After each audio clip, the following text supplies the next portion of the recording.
بسم اللہ الرحمن الرحیم۔ دوستو، ہمارا آج کا جو سوال ہے، کسی نے یہ سوال پوچھا ہے کہ بخاری و مسلم میں حدیث واقع ہے کہ رسول اللہ علیہ السلام فرماتے ہیں اونٹ کی سواری کرنے والی بہترین عورتیں قریش کی ہیں، تو اس کے باوجود اسلامی بہنوں کا موٹر سائیکل چلانا کیوں منع ہے؟ اس کا جواب کچھ اس طرح سے ہے کہ سب سے پہلی بات یہ ہے کہ اس زمانے میں سواری ہی اونٹ اور گھوڑے تھے۔ اب یہاں گھوڑے کا نہیں فرمایا بلکہ اونٹ کا فرمایا، کیونکہ اس پر کجاوا رکھا جاتا ہے اور اونٹ آہستہ چلتا ہے، اس میں پردہ ہے۔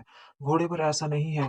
گاڑی کو اونٹ پر قیاس کیا جا سکتا ہے مگر بائک کو اونٹ پر قیاس نہیں کیا جا سکتا۔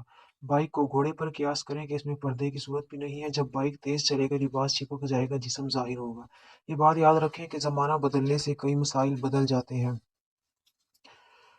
نبی کریم صلی اللہ علیہ وسلم کے زمانے مبارکہ کو اس فتنوں کے دور پر قیاس نہیں کیا جا سکتا۔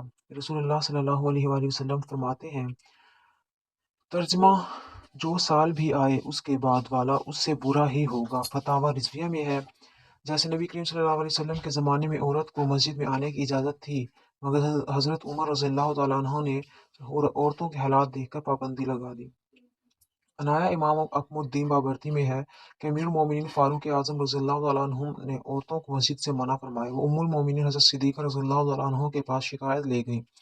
فرمایا، اگر زمانہ اقدس میں حالت یہ ہوتی، حضور عورتوں کو مسجد میں آنے کی اجازت نہ دیتے۔ لقد نہی عمر رضی اللہ تعالیٰ عنہ النساء عن الخروج الی المساجد فشکون الی عائشہ رضی اللہ تعالیٰ عنہ فقالت لو علم النبی صلی اللہ علیہ وآلہ وسلم ما علم عمر ما اذن لکم فی الخروج۔ حضرت عمر رضی اللہ تعالیٰ عنہ نے عورتوں کو مسجد جانے سے روک دیا۔ وہ حضرت عائشہ صدیقہ رضی اللہ تعالیٰ عنہ کے پاس شکایت لے کر گئیں۔ انہوں نے فرمایا، اگر نبی کریم صلی اللہ علیہ وسلم یہ دیکھتے جو حضرت عمر نے دیکھا تو وہ بھی مسجد جانے کی اجازت نہ دیتے۔ حضرت عبداللہ بن مسعود رضی اللہ تعالیٰ عنہ فرماتے ہیں، عورت سراپا شرم کی چیز ہے، سب سے زیادہ اللہ عز و جل سے قریب اپنے گھر کی تہ میں ہوتی ہے، اور جب باہر نکلے شیطان اس پر نگاہ ڈالتا ہے۔ اور حضرت عبداللہ بن عمر رضی اللہ تعالیٰ عنہما جمعہ کے دن کھڑے ہو کر کنکریاں مار کر عورت کو مسجد سے نکالتے۔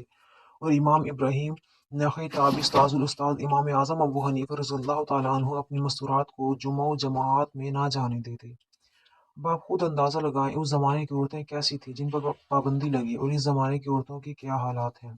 اب اگر بائک چلانے کی اجازت دے دی جائے تو کیسا طوفان بدتمیزی برپا ہوگا، آپ سوچ بھی نہیں سکتے۔